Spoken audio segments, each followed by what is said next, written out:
नांदेडच्या विष्णुपुरी प्रकल्पाचे 16 दरवाजे उघडले। गोदावरी नदीपात्रात 2,98,000 क्युसेकने विसर्ग।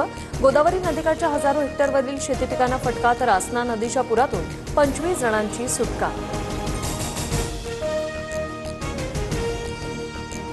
जळगाव जिल्ह्यातील चाळीसगाव तालुक्यात मुसळधार पाऊस, डोंगरी आणि तितूर नदीला पूर। प्रशासनाकडून नागरिकांना सतर्कतेचा इशारा।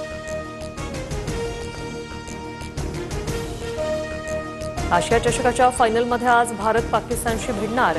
पाकिस्तानवर विजय मिळवत आशिया चषक जिंकण्यासाठी भारत सज्ज, तर भारताविरुद्ध सलग 2 पराभवानंतर पाकिस्तानच्या कामगिरीकडे लक्ष।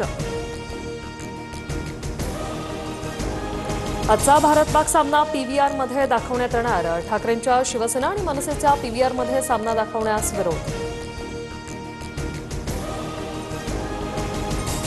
ठाणे जिल्ह्याला हवामान खात्याकडून रेड अलर्ट। मुसळधार पावसामुळे उल्हास नदीच्या पाणी पातळीत वाढ। प्रशासन अलर्ट मोडवर, नागरिकांना सतर्कतेच्या सूचना।